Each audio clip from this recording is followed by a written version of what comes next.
বিশ্বজুড়ে ভয়াবহ রূপ নিয়েছে করোনা ভাইরাসের সংক্রমণ। কোভিড-19-এ কমছেই না আক্রান্তের সংখ্যা। বাংলাদেশের ভয়াল থাবা থেকে বাদ যায়নি। সংক্রমণের চতুর্থ ধাপে চলছে কমিউনিটি ট্রান্সমিশন। করোনার সব খবর, আপডেট এবং পরামর্শ নিয়ে আমাদের নিয়মিত আয়োজন corona update, presented by mister hygiene. সাথে আছে সৌমিত্র শুভ্র। একটির জন্য নির্দিষ্ট পরিমাণ রিএজেন্ট দিয়ে 2 পরীক্ষা। আন্তর্জাতিকভাবে স্বীকৃত না হলেও দেশে শুরু হয়েছে করোনা পরীক্ষার নতুন এই পদ্ধতি। স্বাস্থ্য অধিদপ্তরের নির্দেশে এরই মধ্যে চট্টগ্রাম সহ বেশ কিছু স্থানে এই পদ্ধতি চালু হয়েছে। অথচ বিষয়টি জানে না জাতীয় পরামর্শক কমিটি। বিশেষজ্ঞরা বলছেন এতে ভুল ফলাফলের শঙ্কা বাড়ে, রোগ নিয়ন্ত্রণ দূরের কথা, ছড়াবে আরও বেশি। রাসেল আহমেদের রিপোর্ট।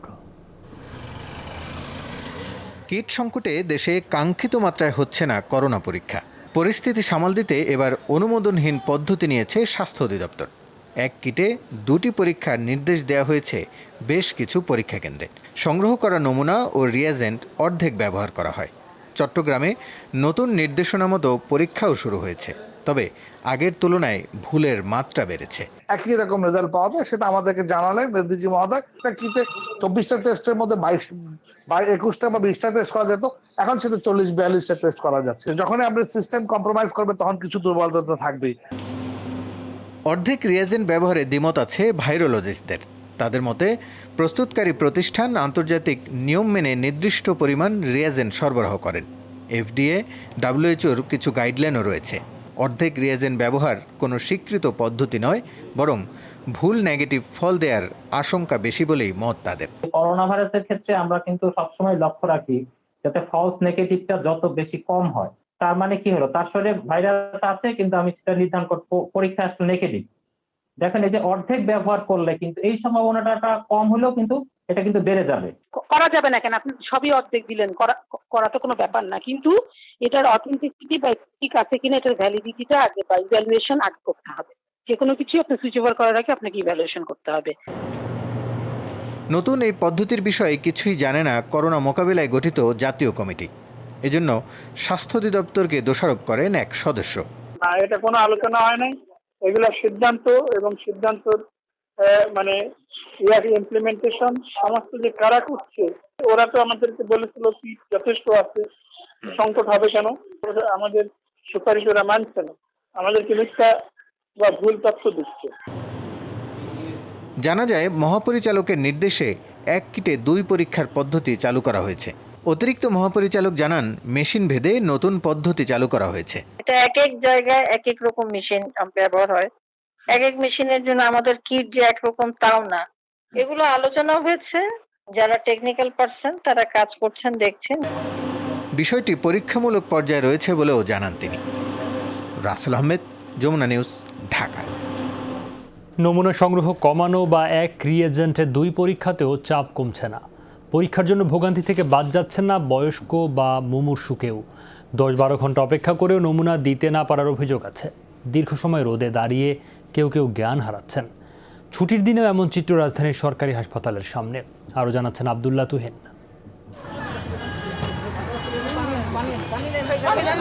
মুগদার মনোয়ারা বেগম 2 নাতি রায়ান ও পারভেজের সাথে করোনা পরীক্ষা করাতে এসেছেন মুগদা হাসপাতালে। দীর্ঘ সময় বসে থেকে অসুস্থ হয়ে পড়েন 70 পেরোনো এই বৃদ্ধা।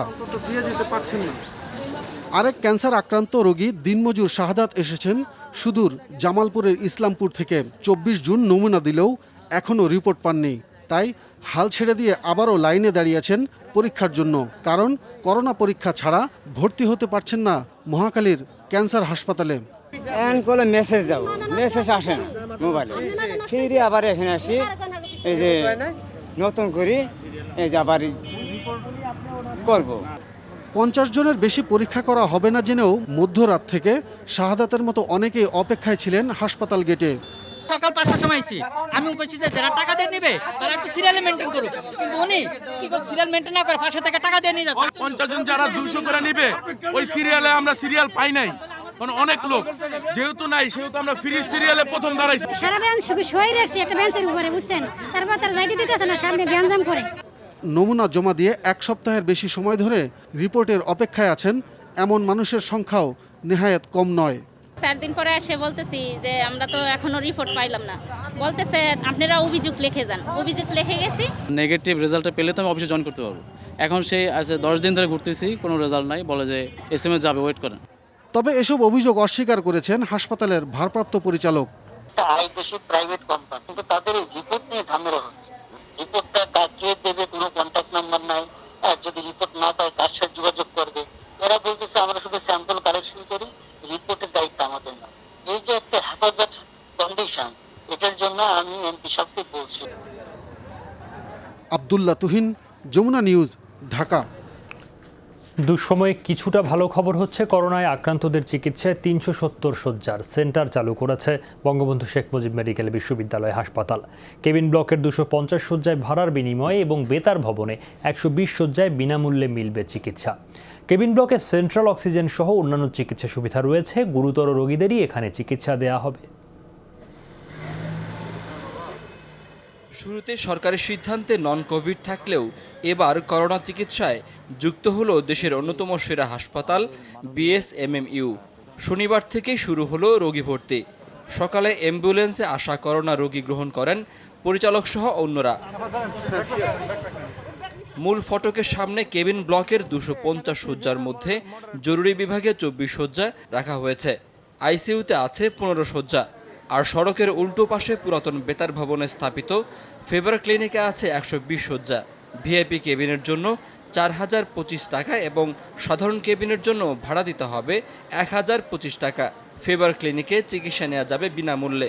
নিচতলায় হচ্ছিল আমাদের থাকবে ট্রায়াজ এবং রিসেপশন, ইমার্জেন্সি। এই জায়গায় টোটাল 24টা বেড আছে এবং এই জায়গাটায় মনিটর, হাইফ্লো নেজাল ক্যানুলা, তারপর সিপ্যাপ মেশিন, মানে লাইফ সেভিং যত যন্ত্রপাতি আছে সব কিছু এখানে সংকলন করা আছে।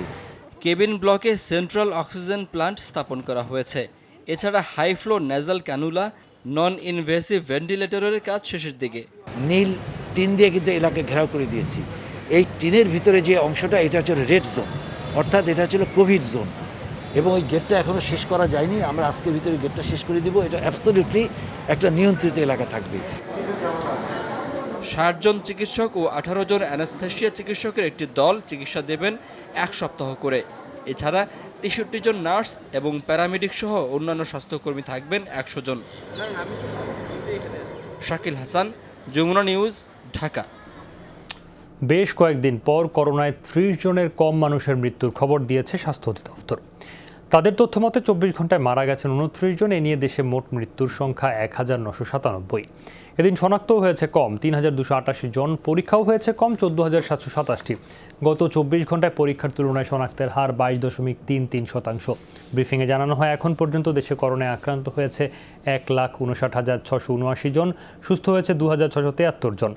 শনাক্ত বিবেচনায় সুস্থতার হার 44.29%। ব্রিফিংয়ে কমপক্ষে 8 ঘন্টা ঘুমানোর পরামর্শ দেয়া হয়। পাশাপাশি মানসিক স্বাস্থ্য ঠিক রাখতে সৃষ্টিশীল কাজে উদ্বুদ্ধ করা হয়।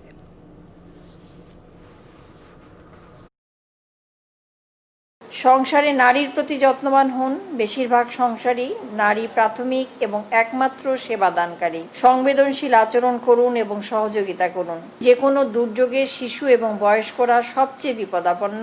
তাদের সামনে কোনো রকম ঝগড়া বা সহিংসতা প্রদর্শন করবেন না। সকলেই এই করোনা মহামারীর কালে মানসিকভাবে উজ্জীবিত থাকবেন। রাজধানীর ওয়ারিতে শুরু হলো লকডাউন। শনিবার সকালের দিকে কঠোর নজরদারি থাকলেও বেলা বাড়ার সাথে সাথে অব্যবস্থাপনা দেখা যায়।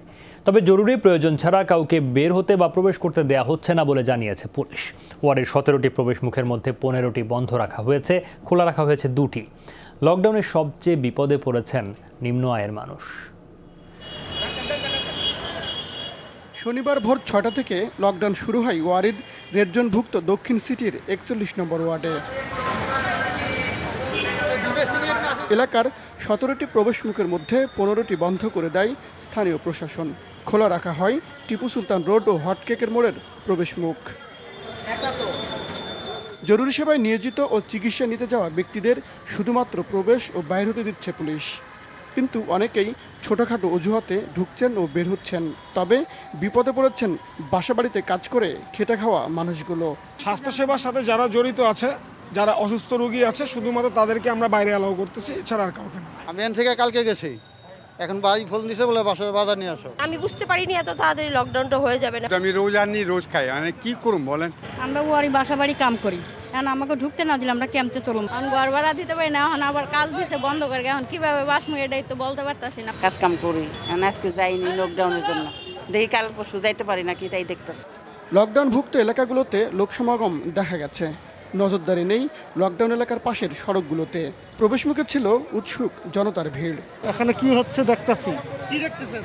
কিরকম পালন করতেছে লকডাউনটা কিভাবে কড়াকড়ি হতেছে নাকি, এই জন্য এটাই দেখতেছি আর কি। পরিস্থিতি দেখতে আসলাম যে ভিতরে কিরকম কি যাওয়া যাবে কিনা। কোনো লাভ নাই এইসব লকডাউন দিয়ে, এটা আরো জনগণের ক্ষতি। পুলিশ ও সিটি কর্পোরেশন কর্তৃপক্ষ বলছে লকডাউন কার্যকর করতে সব ধরনের ব্যবস্থা জোরদার করেছে তারা। আমি এটা চ্যালেঞ্জ হিসেবে মনে করতেছি না, তারা সরকারের প্রতি আস্থা আছে, তারা সরকারের প্রত্যেকটা নির্দেশনা মানবে। এখানে আমরা পর্যাপ্ত পুলিশি অ্যারেঞ্জমেন্ট রেখেছি এবং বাইরে আমরা আরও 4টে টিম কাজ করতেছে এবং জরুরি প্রয়োজনে হোন্ডা মোবাইলে 2 জন অফিসার আছে, পাবলিকের হেল্পের জন্য আছে এবং আইন শৃঙ্খলা বা এখানে যাতে কোনো অন্য কিছু না হয় সেটি রক্ষা করার জন্য তারাও কাজ করছে। এর আগে শুক্রবার রাত থেকেই প্রশাসনের পক্ষ থেকে নেওয়া হয় লকডাউনের প্রস্তুতি। নাজমুল সাইদ, যমুনা নিউজ, ঢাকা। প্রাণঘাতী করোনা ভাইরাসে মৃতের সংখ্যা 5,31,000-এর কাছাকাছি। মোট আক্রান্ত 1,12,00,000-এর বেশি মানুষ। ভারতে 6 শতাধিক মৃত্যুর পর দেশটিতে প্রাণহানি 19,000 ছাড়িয়েছে, আক্রান্ত 6,72,000-এর বেশি। অন্যদিকে ব্রাজিলে প্রাণহানি 27,000-এর কাছাকাছি। এদিকে শতাধিক মৃত্যুতে যুক্তরাষ্ট্রে প্রাণহানি 1,32,000 ছাড়ালো, মোট আক্রান্ত 29 লাখ। রাশিয়াতেও মৃতের সংখ্যা 10,000 ছাড়িয়েছে, তবে আক্রান্ত ও মৃতের সংখ্যা কমছে ইউরোপের দেশগুলোতে।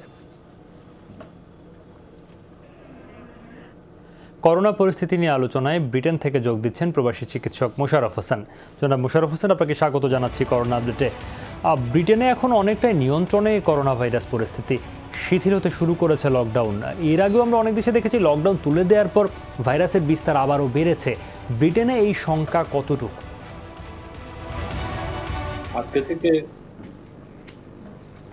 আজকে থেকে ব্রিটেনে লকডাউন অনেকটা শিথিল করা হয়েছে, যেমন দোকান, রেস্টুরেন্ট, পাব, চুল কাটার সেলুন ইত্যাদি বিভিন্ন প্রতিষ্ঠান, সিনেমা থেকে শুরু করে খুলে দেওয়া হয়েছে। বিবাহ অনুষ্ঠানও করা যাবে, তবে 30 জনের বেশি অতিথি আসতে পারবেন না। 2 সপ্তাহ আগে আরো কিছুটা শিথিল করা হয়েছিল এবং তারপরে দেখা গেছে কিছু কিছু এলাকায় যখনই টেস্ট করা হয়েছে পজিটিভের সংখ্যা বেড়ে গিয়েছে। আমাদের কাছেই একটা শহর লেস্টার, সেখানে দেখা যাচ্ছিল রোগীর সংখ্যা বেশি এবং সেখানে ওই এলাকাটাকে লকডাউনে আবার নিয়ে আসা হয়েছে এবং আরো 2 সপ্তাহ তারা কিছুই খুলতে পারবেন না। কর্তৃপক্ষ সব জায়গায় কন্টাক্ট ট্রেসিং, টেস্টিং এগুলো করছেন এবং তারা খেয়াল রাখছেন অঞ্চল ভিত্তিক। যদি কোথাও দেখা যায় যে পজিটিভ কেস বেড়ে যাচ্ছে, তখন তারা লোকাল লকডাউন দেওয়ার সিদ্ধান্ত নিয়েছেন।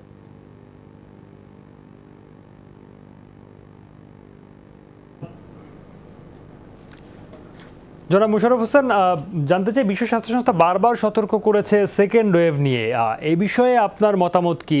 পুনরায় যদি করোনা ভাইরাস ফিরে আসে এবং প্রবল শক্তি নিয়ে যদি কোনোভাবে ফিরে আসে, বারংবার অনেক জায়গাতেই স্প্যানিশ ফ্লু নিয়ে অনেকে সতর্কবাণী দেওয়ার চেষ্টা করছেন, সেই সময়কার যেই বিশ্ব স্বাস্থ্য সংস্থার এখনকার যে সেকেন্ড ওয়েভ নিয়ে সতর্কতা, সেটির সঙ্গে তার মেলানোর চেষ্টা করছেন। আপনি কিভাবে দেখছেন বিষয়টিকে? হ্যাঁ, সেকেন্ড ওয়েভ হওয়ার খুবই চান্স আছে এবং সেজন্যই বিশেষ করে আমাদের ব্রিটেনে, যুক্তরাজ্যে ওরা টেস্টিং এর সংখ্যা বাড়িয়ে দিয়েছে। প্রতিদিন এখন প্রায় 1 লাখ লোকের টেস্টিং করা হচ্ছে এবং যদি দেখা যায় যে কোনো এরিয়াতে বেড়ে যাচ্ছে পজিটিভ কেস এবং হাসপাতালে ভর্তি রোগীর সংখ্যা বেড়ে যাচ্ছে, তখনই তারা লকডাউন দেবে। তারা বারবার বলছে যে জনসমাগম যাতে বেশি না হয়, সবাই যাতে সোশ্যাল ডিস্টেন্সিং এখনো আমাদেরকে 2 মিটার দূরত্ব রেখে, সে দোকানেই হোক রেস্টুরেন্টেই হোক, যেন আমরা 2 মিটার দূরত্ব রাখি। এবং যদি আমরা পাবলিক ট্রান্সপোর্ট, বাসে, ট্রেনে উঠলে আমাদেরকে মাস্ক পরার জন্য বলা হচ্ছে। সুতরাং সরকার খুবই একটা তীক্ষ্ণ দৃষ্টি রাখছে যে কোথাও যদি বেড়ে যায় তখনই তারা কন্টাক্ট ট্রেসিং করছে এবং প্রয়োজন হলে স্থানীয় লকডাউন করে দেবে এবং এইভাবেই তারা সেকেন্ড ওয়েভকে কন্ট্রোল করার চেষ্টা চালিয়ে যাচ্ছে। আচ্ছা, জনাব মোশাররফ হোসেন, ব্রিটেনে যারা বাংলাদেশি রয়েছেন তাদের কি অবস্থা, তাদের খোঁজ খবর নিশ্চয়ই আপনি রাখছেন, তাদের মধ্যে কতজন আক্রান্ত হয়েছিলেন বা এখন পর্যন্ত সার্বিক কোনো পরিসংখ্যান আপনার কাছে রয়েছে কিনা বাঙালি যে কমিউনিটি রয়েছে ব্রিটেনে তাদের ব্যাপারে? এক্সাক্ট ফিগারটা নেই, তবে বিশেষ করে লন্ডন এলাকায় অনেক বাঙালি মারা গেছেন, আমাদের কিছু বাঙালি চিকিৎসকও মারা গিয়েছেন। তবে ইদানিং এত মারা যাচ্ছেন না। আমার মনে হয় আমাদের কমিউনিটির মধ্যে সচেতনতা অনেক এসেছে। তাছাড়া আমাদের চিকিৎসকরা, আমরাও প্রথম তো একদম প্রস্তুত ছিলাম না যে এটা একটা নতুন ভাইরাস, এটা কিভাবে চিকিৎসা করা যায়, কিন্তু এই কয়েক মাসে আমরা অনেক কিছু শিখেছি, যার ফলে আমার মনে হয় চিকিৎসাটা এমন একটা পরিস্থিতিতে এসেছে যে আমরা ইজিলি এটাকে চিকিৎসা করতে পারছি এবং কন্ট্রোল করছি, এবং দেখা যাচ্ছে যে এখন কম সংখ্যক রোগী ইন্টেন্সিভ কেয়ার ইউনিটে যাচ্ছেন বা ভেন্টিলেটরে যাচ্ছেন, যার ফলে মৃতের সংখ্যা অনেক কমে আসছে। তবে বাঙালি আমি কমিউনিটিতে জানি যে এখন আমাদের এরিয়াতে এখন আর খুব একটা কেস হচ্ছে না, এবং হলেও তারা ঘরেই চিকিৎসা নিচ্ছেন এবং ভালো হয়ে যাচ্ছেন। আচ্ছা, সেটি স্বস্তির খবর। আপনাকে ধন্যবাদ জনাব মোশাররফ হোসেন আমাদেরকে সময় দেওয়ার জন্য করোনা আপডেটে। সপ্তাহ দুয়েকের মধ্যেই কোভিড-19 চিকিৎসায় প্রথমবার সুনির্দিষ্ট ওষুধের কার্যকারিতা জানা যাবে। বিশ্ব স্বাস্থ্য সংস্থার দাবি, বিভিন্ন দেশে অসুস্থ 5,500 মানুষের ওপর চলছে ওষুধের পরীক্ষামূলক ব্যবহার। প্রতিষেধক বা ওষুধ যাই হোক, সবার হাতের নাগালে পৌঁছানো নিয়ে সংশয়ে WHO। মহামারী শুরুর 6 মাস পর যখন করোনামুক্ত হওয়ার আশা জাগছিল যুক্তরাষ্ট্রে, তখনই দৈনিক গড় সংক্রমণ ছাড়ালো 50,000। জুলাইয়ের প্রথম 3 দিনে 1.5 লক্ষের বেশি নতুন রোগী শনাক্ত হয়েছে দেশটিতে। এ পর্যায়ে এসে সংক্রমণ বাড়ছে লাতিন আমেরিকা, এশিয়া, মধ্যপ্রাচ্য সহ বিভিন্ন অঞ্চলে। ফলে দ্রুততম সময়ে সুনির্দিষ্ট প্রতিষেধকের বিকল্প দেখছেন না স্বাস্থ্যবিদরা। নতুন ধরনের সংক্রমণ রোধে নতুন প্রতিষেধক পেতে 5 থেকে 10 বছর সময় লেগে যায়। এবার সে সময় নেই, ফলে ভাইরাসের জিনোম সিকোয়েন্স ব্যবহার করে সংক্ষিপ্ততম সময়ে ভ্যাকসিন তৈরির চেষ্টা চলছে। সব ঠিকঠাক এগোলে আগামী বছরের শুরুতেই 30 কোটি ডোজ উৎপাদন সম্ভব বলে আশা করছি। 130টির বেশি ভ্যাকসিন গবেষণাধীন, কয়েকটির ক্লিনিক্যাল ট্রায়াল চলছে, ফলও সন্তোষজনক। কিন্তু বিশ্বজুড়ে সরবরাহ ব্যবস্থা ভেঙে পড়ায় হাতে থাকা চিকিৎসা সরঞ্জামের সুষ্ঠু বণ্টনই সম্ভব হয়নি, যার পরিণতি পর্যাপ্ত সুরক্ষা না পেয়ে ফ্রন্টলাইনারদের মৃত্যু। সেখানে 2021 সালের মধ্যে সম্পূর্ণ নতুন একটা ভ্যাকসিনের পর্যাপ্ত উৎপাদন কতটা সম্ভব তা বিশাল সংশয়ের ব্যাপার। প্রতিষেধক নিয়ে সংশয় থাকলেও প্রথমবার কোভিড-19 সুনির্দিষ্ট ওষুধ নিয়ে আশা জাগানিয়া খবর দিয়েছে বিশ্ব স্বাস্থ্য সংস্থা। বিভিন্ন দেশের সমন্বিত প্রচেষ্টায় করোনাজনিত রোগের বিভিন্ন পর্যায়ে একাধিক ওষুধ নিয়ে পরীক্ষা চলছে। 39টি দেশের প্রায় 5,500 রোগীকে এসব ওষুধ দেওয়া হয়েছে। আগামী 2 সপ্তাহের মধ্যে ভালো কোনো খবর আশা করছি আমরা। WHO-র মতে দ্বিতীয় দফার সংক্রমণ বা সেকেন্ড ওয়েভ পরের চিন্তা। প্রথম দফার মহামারী নিয়ন্ত্রণ নিয়েই আপাতত সচেষ্ট থাকা দরকার বিশ্ব নেতাদের। নুসহাত কামাল, যমুনা নিউজ। দেখছেন corona update presented by mister hygiene. একটা বিরতিতে যাচ্ছি, একটু পরেই ফিরে আসছি, সাথেই থাকুন।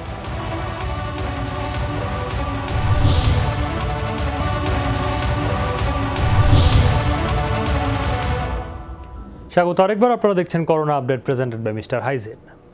জুলাইয়ের মাঝামাঝি মহাখালী ডিএনসিসির মার্কেট ভবনে চালু হচ্ছে 1000 বেডের আইসোলেশন সেন্টার। একই ভবনে প্রস্তুত হচ্ছে 250 বেডের করোনা বিশেষায়িত হাসপাতাল। এরই মধ্যে হাসপাতালের 75% কাজ শেষ হয়েছে।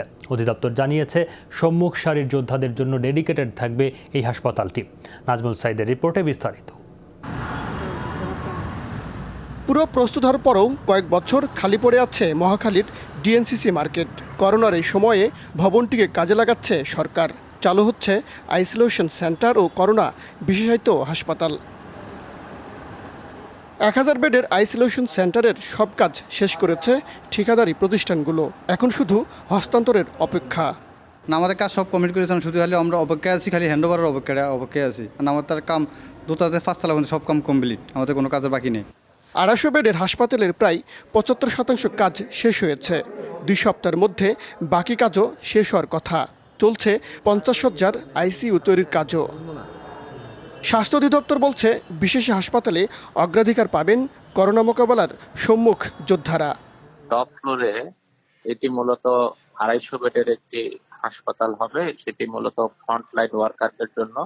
এখানে 50 শয্যার একটি আইসিইউ থাকবে এবং সেই সঙ্গে একটি পিসিআর ল্যাবও থাকবে। এটা আরো সপ্তাহ 2 সময় লাগবে চালু হতে। আইসোলেশন সেন্টার ও হাসপাতালের সার্বিক দেখভালের দায়িত্বে আছেন উত্তর সিটির মেয়র আতিকুল ইসলাম। তিনি জানালেন, জুলাইয়ের মাঝামাঝি চালু হবে হাসপাতালটি। আর্মির থেকে ডাক্তার অলরেডি পোস্টেড হয়ে গেছে এবং ওনারা কোথায় বসবেন না বসবেন এটাও আমরা কাজ শুরু করেছি।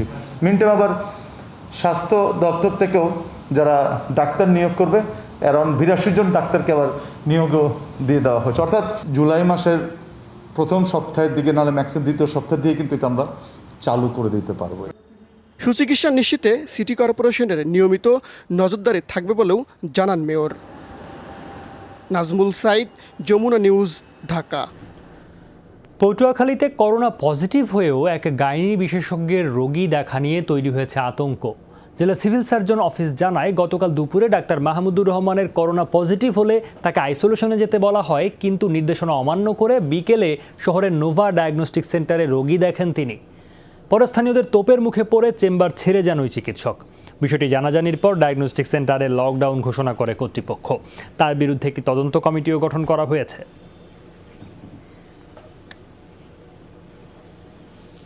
করোনা পরীক্ষার নমুনা দিতেই অন্তত 10 দিন অপেক্ষা, কারো আবার 1 মাস। সংক্রমণ গতির বিপরীতে এমনই হাল বরিশাল শেরেবাংলা মেডিকেল কলেজ হাসপাতালে। দিনের পর দিন ঘুরেও নমুনা পরীক্ষা করাতে পারছেন না সাধারণ মানুষ। বিভিন্ন মাধ্যমে যারা নমুনা দিতে সক্ষম হচ্ছেন, রিপোর্ট পেতে তাদের অপেক্ষা করতে হচ্ছে দীর্ঘ সময়। আছে অতিরিক্ত টাকা নেয়ার অভিযোগও। কাউসার হোসেনের ধারাবাহিকের আজ থাকছে প্রথমটি, ছবি তুলেছেন আনিসুর রহমান।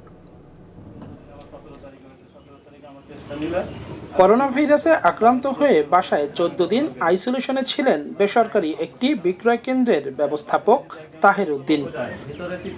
শারীরিকভাবে সুস্থ অনুভব করায় ফলো আপ নমুনা দিতে যান। সেখানেই বাধে বিপত্তি। জানানো হয় 10 দিনের আগে নমুনা দিতে পারবেন না তিনি। এখন যে আমাকে আরো 10 দিন আমার বাসায় থাকতে হবে, তো সেই ক্ষেত্রে দেখা গেছে আমি জবলেস হতে পারি। আগে 7 দিন 10 দিনের বাজার করে রাখছিলাম, এখন আমার বাজারও প্রায় শেষ। করোনার উপসর্গ থাকায় নমুনা পরীক্ষার জন্য প্রতিদিন কয়েকশো মানুষ ভিড় করছেন শের-ই-বাংলা মেডিকেল কলেজ হাসপাতালের ফ্লু কর্নারে। অভিযোগ, প্রতিদিন 10 জনের বেশি নমুনা নিচ্ছে না কর্তৃপক্ষ। সবাইকে দেয়া হচ্ছে 10 থেকে 15 দিন পরের তারিখ। 1 মাস পরও তারিখ পড়ছে কারো কারো। সবচেয়ে বেশি হয়রানির শিকার ফলো আপ নমুনা দিতে আসা কোভিড আক্রান্তরা। অভিযোগ আছে অতিরিক্ত টাকা নেয়ারও। স্লিপটা পেলাম, সেই স্লিপে হচ্ছে আপনার ওনাকে আমাকে কোনো টেস্টের রিপোর্ট দিল, হচ্ছে ডেট দিল 25/7। 24 তারিখ যদি আমি স্যাম্পল দিতে কানেক্ট করি, তাহলে আমি এতদিন কি করব? করোনা বিভাগের টিকিট ফি হচ্ছে 15 টাকা করে। সেইখানে এমন ব্যক্তি আছে যাদের কাছ থেকে 40 টাকাও একটা টিকিটের মূল্য নেওয়া হয়েছে। হাসপাতাল কর্তৃপক্ষ বলছে, জনবল সংকট ও পিসিআর ল্যাবের সক্ষমতা অনুযায়ী প্রতিদিন শখানেক নমুনা সংগ্রহ করছেন তারা। এক্ষেত্রে হাসপাতালের চিকিৎসক, নার্স, কর্মকর্তা, কর্মচারী, প্রশাসন ও আইন শৃঙ্খলা রক্ষাকারী বাহিনীর সদস্যদের প্রাধান্য দেয়া হচ্ছে। এখানে আমরা সাধারণত যেসব রোগী আমাদের এখানে ভর্তি হয়, যেসব স্টাফ আমাদের এখানে আক্রান্ত হয়, তাদেরই টেস্ট করার কথা। আর বাইরে যেটা আছে তাদের আমরা করতে পারলে ভালো, কিন্তু আমাদের তো সীমাবদ্ধতা আছে, আছে। আমাদের ওই রকমের জনবলও নেই, ওই রকম আমাদের লজিস্টিক্সও নেই।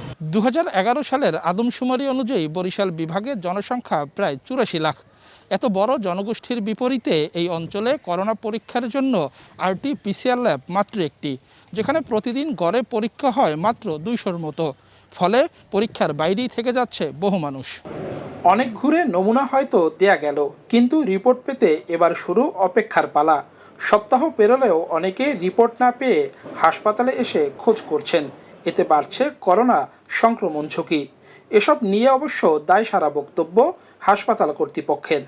1 তারিখে টেস্ট করানোর পরে আমাকে বলা হয় যে পরের দিন 10টার দিকে এখানে প্যাথোলজির 204 নম্বর রুম আছে, ওইখানে আমাকে রিপোর্ট দিবে। ওই দিন বলে যে আপনার আজকে রিপোর্ট আসে না। তো এরকমই কন্টিনিউয়াসলি আমি 4 দিন টানা যাই। 4 দিন অপেক্ষা করে আজকে নিজেই আবার চলে আসছি, দেখি রিপোর্টটা আসলে কি পজিটিভ না নেগেটিভ। এখন এসে শুনলাম যে রিপোর্ট পজিটিভ, বাট বহুত দরজা ঘোরা লাগছে। পিসিআর ল্যাব থেকে যে রিপোর্টটা আসে সেটা ওনারা আইডিসিআরে ওনারা পাঠায় দেয়, যে যে মোবাইল নাম্বার দেওয়া থাকে সেইখান থেকে ওনারা সেই মোবাইল নাম্বারে ওনারা মেসেজ দিয়ে দেয়। কাউসার হোসেন, যমুনা নিউজ, বরিশাল। করোনা সংক্রমণের বিস্তার রোধে তৈরি পোশাক সহ অন্যান্য শিল্প কারখানার শ্রমিকদের ঈদের আগে পর্যায়ক্রমে ছুটি দেওয়ার আহ্বান জানিয়েছেন আওয়ামী লীগ সাধারণ সম্পাদক ওবায়দুল কাদের। শনিবার সকালে নিয়মিত ব্রিফিংয়ে তিনি ঈদের আগেই শ্রমিকদের বেতন ভাতা পরিশোধে মালিকদের প্রতি অনুরোধ জানান। ঈদের আগের 3 দিন সড়ক মহাসড়কে পণ্যবাহী ট্রাক, কাভার্ড ভ্যান বন্ধ রাখতে সংশ্লিষ্টদের নির্দেশ দেন তিনি। তবে কৃষি, শিল্প, রফতানিমুখী পণ্য, চিকিৎসা সরঞ্জাম, ত্রাণ সহ জরুরি সেবা এর আওতামুক্ত থাকবে। ফিটনেসবিহীন যানবাহনে কোরবানির পশু পরিবহন না করার আহ্বান জানান সড়ক পরিবহন ও সেতুমন্ত্রী।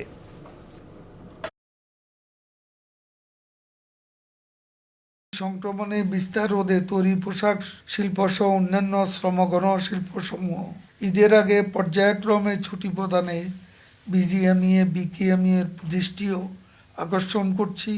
ঈদের আগে শ্রমিকদের বেতন ভাতা পরিশোধে মালিকগণ বরাবরের মতো এবারও সহমর্মিতার নজির স্থাপন করবে বলে আমি বিশ্বাস করি।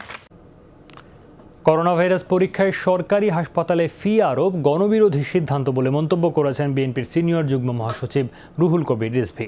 অবিলম্বে আরোপিত ফি বাতিল করার দাবি জানিয়েছেন তিনি। নয়াপল্টনে বিএনপির কেন্দ্রীয় কার্যালয় থেকে ভার্চুয়াল সংবাদ সম্মেলনে এই দাবি জানান দলটির সিনিয়র এই নেতা। আমাদের প্রতিবেশী কোনো দেশই টেস্ট করাতে ফি নেয় না। উপরোক্ত প্রায় প্রতিটি দেশে সরকার স্বেচ্ছাসেবীদের ঘরে ঘরে পাঠাচ্ছে নমুনা সংগ্রহ। টেস্ট করাতে জনগণকে উৎসাহিত করতে নানা পদক্ষেপ গ্রহণ করেছে। আর আমাদের দেশে শাসক গোষ্ঠীর এই মহামারীকেও বানিয়েছে মুনাফা অর্জনের উপলব্ধ বিষয়। করোনাকালে ইংলিশ মিডিয়াম স্কুলগুলোতে চলছে অনলাইনে পাঠদান, অথচ প্রতিষ্ঠানগুলো বেতন ফি নিচ্ছে স্বাভাবিক সময়ের মতোই। যদিও অভিভাবকরা বেতন ফি কমানোর দাবিতে নানা কর্মসূচি পালন করছেন, তবে দুপক্ষকেই যৌক্তিক আচরণ করার আহ্বান জানিয়েছেন শিক্ষামন্ত্রী ও ঢাকা শিক্ষা বোর্ডের চেয়ারম্যান। গত 18 মার্চ থেকে বন্ধ দেশের ইংলিশ মিডিয়াম স্কুলগুলো। সীমিত পর্যায়ে অনলাইনে চলছে পাঠদান। প্রতিষ্ঠানগুলো স্বাভাবিক সময়ের মতোই বেতন নিচ্ছে। করোনায় আয় রোজগার কমে যাওয়ায় অভিভাবকরা বেতন ফি কমানোর দাবি জানাচ্ছেন। আমার বেতন ক্লিয়ার করতে বলছে, 3 মাসের বেতন আমারই ছিল, আমি একসঙ্গে 3 মাসের বেতন দিয়ে দিচ্ছি ক্লিয়ার। ক্লাসে বেতন ফুল নিয়েছে, বেতন কম হয়নি। ফুল বেতন দিতে হচ্ছে, কোনো কনসিডারেশন নাই। নানা প্ল্যাটফর্মে আন্দোলনও করেছেন নিরুপায় অভিভাবকরা। চাহিদা মতো বেতন না দিলে হয়রানির অভিযোগ তুলছেন তারা। যারা বলছে যে ইংলিশ মিডিয়াম স্কুলের ম্যাক্সিমাম গার্ডিয়ানরা ধনী, আসলে কথাটা সত্য না। কোনো প্যারেন্টসের কাছে আমি কোনো এ ধরনের পজিটিভ ইনফরমেশন পাইনি যে তারা একটা গুড ওয়েভার পেয়েছে স্কুল থেকে।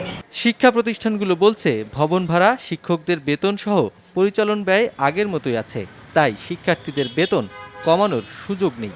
আমাদের এখানে 500 টিচার, 28 লাখ টাকা বাড়ি ভাড়া দিতে হয়। এটা বাড়িওয়ালারা আমাদেরকে 1 টাকাও ছাড় দিবে না।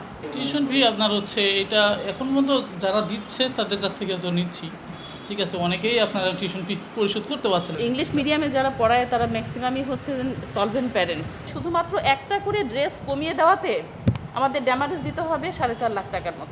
মহামারীর কঠিন সময়ে ইংলিশ মিডিয়াম স্কুলগুলোকে যৌক্তিক আচরণ করতে তাগিদ দিয়েছেন অভিভাবকরা।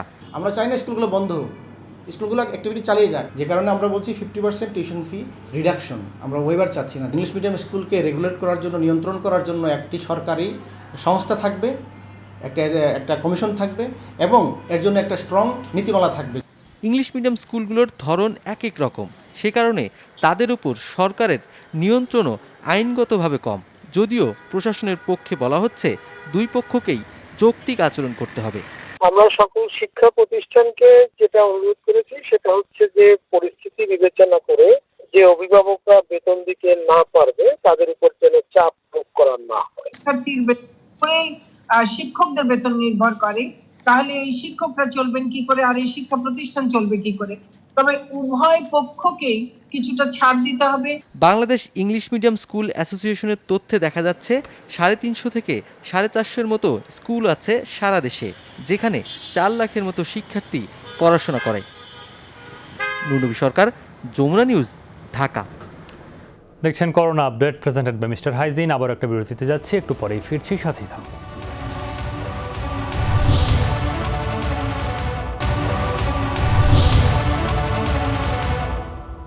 স্বাগত আরেকবার, আপনারা দেখছেন corona update presented by mister hygiene. চট্টগ্রামে করোনা শনাক্তের সংখ্যা ৯,৫০০ ছাড়িয়েছে। গেল ২৪ ঘন্টায় নতুন করে করোনায় শনাক্ত হয়েছেন ২৬৩ জন। এ নিয়ে মোট শনাক্তের সংখ্যা দাঁড়িয়েছে ৯,৬৬৮ জনে। সিভিল সার্জন কার্যালয়ের তথ্য মতে চট্টগ্রামে সরকারি বেসরকারি মিলে 7টি ল্যাবে ১,২৩৬টি নমুনা পরীক্ষা করা হয়েছে। এর মধ্যে মহানগরীতে শনাক্ত হয়েছে ১৯৬ জন এবং উপজেলায় ৬৭ জন। আর গেল ২৪ ঘন্টায় বিভিন্ন হাসপাতাল থেকে সুস্থ হয়ে বাসায় ফিরেছেন ২৫ জন। এদিকে গত রাতে উপসর্গ নিয়ে মারা গেছেন চট্টগ্রাম আদালতের সিনিয়র আইনজীবী আবুল কালাম আজাদ। চট্টগ্রাম জেনারেল হাসপাতালের আইসিইউতে চিকিৎসাধীন ছিলেন তিনি।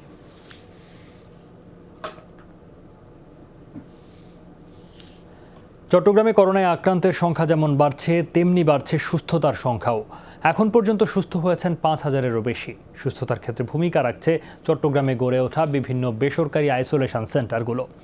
নিয়ম মেনে চিকিৎসা চললে সুস্থতার হার আরও বাড়বে বলে অভিমত চিকিৎসকদের। করোনায় হারিয়েছেন বাবাকে, এরপর পরিবারের ৩ সদস্য একসাথে লড়েছেন করোনার বিরুদ্ধে। অবশেষে চট্টগ্রাম সিটি কর্পোরেশনের আইসোলেশন সেন্টার থেকে করোনা যুদ্ধে জয়ী হয়ে পরিবারের বাকি সদস্যদের নিয়ে বাড়ি ফিরেছেন নর্থ সাউথ বিশ্ববিদ্যালয়ের শিক্ষার্থী নাদিম জাওয়াত। করোনা যুদ্ধে জয়ী হওয়াটা নিশ্চয়ই আনন্দের। প্রায় 14 দিন আইসোলেশনে থাকার পর একটা যে মুক্তি, এটা আসলে অনেক ভালো লাগে। এখন আমরা সুস্থ মতো চলাফেরা করতে পারবো। চট্টগ্রামে ৯,০০০ ছাড়িয়েছে আক্রান্তের সংখ্যা। এখন পর্যন্ত সুস্থ হয়ে বাড়ি ফিরেছেন ৪,৫০০-এরও বেশি। মানসিক দৃঢ়তা সুস্থ হয়ে ওঠার মূল হাতিয়ার বলছেন সুস্থ হওয়া ব্যক্তিরা। সবচেয়ে বড় জিনিস হচ্ছে আসলে মানসিকভাবে বিজয় থাকে এবং নিজেকে দুর্বল না করা। আমি মনে করি এটাই। আমি আসলে শুরু থেকেই আমি দুর্বল হইনি। চট্টগ্রামের চিকিৎসা ব্যবস্থায় এখনও সমন্বয়হীনতা প্রকট। এর মাঝেই বেসরকারিভাবে তৈরি হয়েছে বেশ কয়েকটি আইসোলেশন সেন্টার। এসব সেন্টার থেকে প্রতিদিনই সুস্থ হয়ে বাড়ি ফিরছেন অনেকেই। এই মাত্র 12 দিনে আমরা 55 জন পেশেন্টকে আমরা সার্ভিস দিয়েছি। এখন এই মুহূর্তে আমাদের কাছে ভর্তি হচ্ছে প্রায় 39 জন এবং বাকি 16 জন, 4-5 জন ওখান থেকে সংকটাপন্ন হওয়ার কারণে বিভিন্ন হসপিটালে আমরা রেফার করেছি। আর বাকিগুলো 16 জনের মধ্যে বাকিগুলো সুস্থ হয়ে বাসায় ফিরে গেছে। চট্টগ্রামে আক্রান্তের 53% সুস্থ হচ্ছেন, আর মৃত্যুহার আক্রান্তের প্রায় 2%। Shihab Zishan, Jamuna news, Chattogram. Rangpur medical college হাসপাতালে করোনা রোগীদের প্রয়োজনীয় সরঞ্জাম আরও বাড়ানোর দাবি জানিয়েছেন জাতীয় পার্টির মহাসচিব ও হাসপাতালটির পরিচালনা কমিটির সভাপতি মশিউর রহমান রাঙ্গা। শনিবার দুপুরে হাসপাতালের পরিচালকের কক্ষে জরুরি বৈঠক শেষে তিনি জরুরি ভিত্তিতে রংপুরে আরও একটি পিসিআর ল্যাব স্থাপনের দাবি জানান। হাসপাতালে প্রয়োজনীয় অন্যান্য সরঞ্জাম বৃদ্ধির দাবিও জানানো হয়। রাঙ্গা বলেন, রংপুরের সামাজিক দূরত্ব নিশ্চিতে সিটি কর্পোরেশন, জেলা প্রশাসন সহ আইনশৃঙ্খলা বাহিনী চেষ্টা করছে। মানুষের অসচেতনতার কারণে তা খুব একটা কার্যকর হচ্ছে না বলে মনে করেন রাঙ্গা।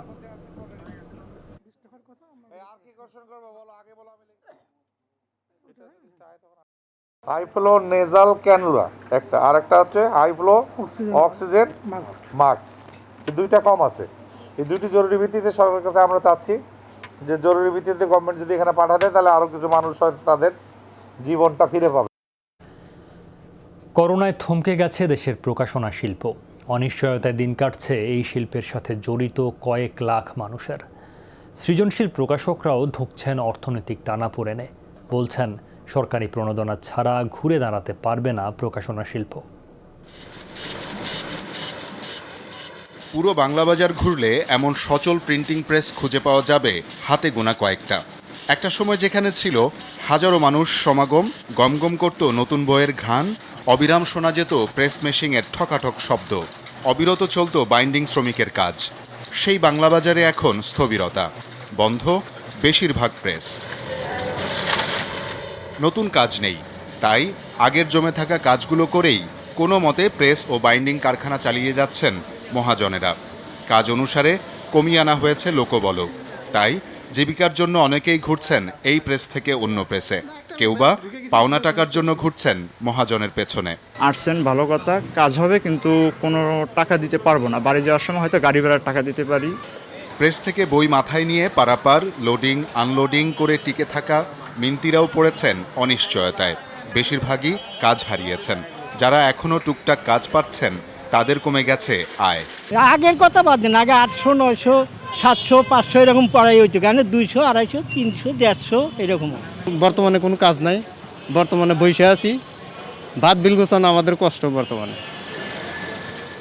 একটা সময় এই বাংলা বাজারে তিল ধরার ঠাঁই থাকতো না, সেখানে এখন নতুন বইয়ের কোনো ঘ্রাণ নেই। এই শিল্পের সাথে জড়িত লাখো মানুষ এখন কর্মহীনতায় ভুগছেন, শঙ্কায় আছেন কিভাবে কাটবে আগামী দিনগুলো।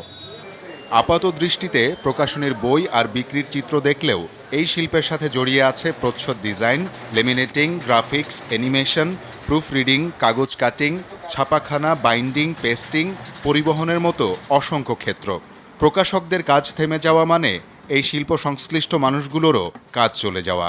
করোনার আগে কাজ ভালোই ছিল, এখন হালকা একটু। যে জায়গায় লোক লাগবে 25 জন, সে জায়গায় কাজ করে 10 জন, আর মাহাজন টানতে সাহস পায় না। আমাদের এই লাইনটা মনে করেন প্রায় 30-40 লাখ লোক এর সাথে জড়িত। এখন এই লোকগুলো কি করবে কাজ যদি না থাকে? লকডাউন শিথিলের পর সকাল 11টা থেকে বিকাল 3টা পর্যন্ত প্রকাশনী স্টলে এসে অলস সময় কাটছে প্রকাশকদের। চোখের সামনে দেখছেন প্রকাশনা শিল্পের চরম দুর্দিন।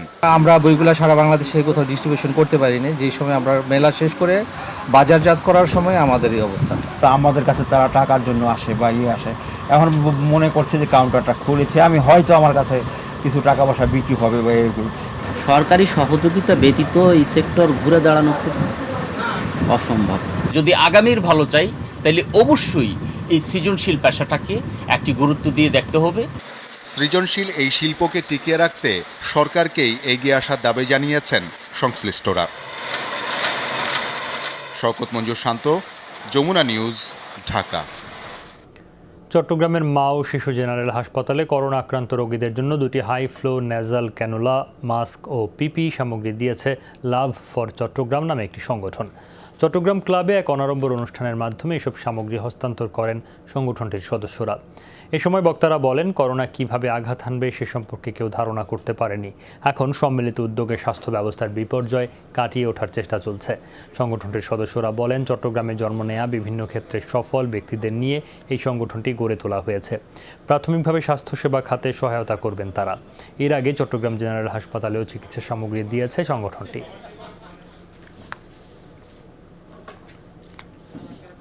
দেখছেন corona update presented by mister hygiene. আবার একটা বিরতি নিচ্ছি, একটু পরে ফিরছি, সাথেই থাকুন।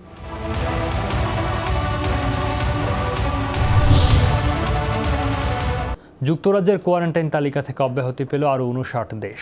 শুক্রবার দেশটির যোগাযোগ মন্ত্রণালয় প্রকাশ করে এই বিবৃতি। মন্ত্রী গ্র্যান্ট শেপস জানান, করোনাকালে পর্যটন খাতের উন্নয়নের স্বার্থেই নেওয়া হয়েছে এই সিদ্ধান্ত। কেননা চলমান গ্রীষ্মকালীন ছুটিতে অনেক পর্যটকই ব্রিটেনমুখী হবেন। তাদের সুবিধার জন্যই যুক্তরাজ্যে প্রবেশের পর 14 দিনের বাধ্যতামূলক কোয়ারেন্টাইন নীতিমালা থেকে সরে এলো বরিস জনসন সরকার। এর মাঝে বেশিরভাগই ইউরোপের দেশ, রয়েছে ক্যারিবীয় দ্বীপপুঞ্জের দেশগুলো, নিউজিল্যান্ড, অস্ট্রেলিয়া, তুরস্ক। তবে নতুন তালিকায় নেই বাংলাদেশের নাম। আগামী 10 জুলাই থেকে কার্যকর হবে সিদ্ধান্তটি। ব্রাজিলে জনসম্মুখে বাধ্যতামূলক মাস্ক পরার বিধিমালার উপর ভেটো দিলেন প্রেসিডেন্ট জেইর বোলসোনারো।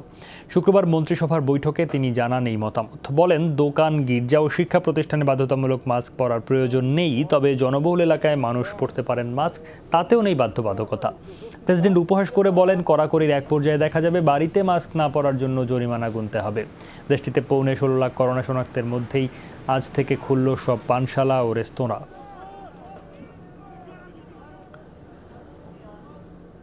দ্বিতীয়বারের মতো করোনা পজিটিভ হলেন মাশরাফি বিন মুর্তজা। করোনা আক্রান্ত হবার 14 দিনের মাথায় দ্বিতীয় টেস্টে তার পজিটিভ আসে। গত 20 জুন করোনা ভাইরাস আক্রান্ত হয়েছিলেন তিনি। রাজধানীর মিরপুরে নিজ বাসাতেই নিয়েছেন চিকিৎসা। শরীর সুস্থ বোধ করায় 4 দিন আগে করোনা পরীক্ষা করিয়েছিলেন জাতীয় দলের সাবেক অধিনায়ক। পারিবারিক সূত্র থেকে এই তথ্য জানা গেলেও সামাজিক যোগাযোগ মাধ্যমে এরই মধ্যে তিনি নিজেই জানান তার স্বাস্থ্যের অবস্থা। এদিকে মাশরাফির পর করোনায় আক্রান্ত হয়েছিলেন তার ছোট ভাই মোরসালিন বিন মুর্তজাও। বড় ভাইয়ের মতো তারও শারীরিক অবস্থা ভালো।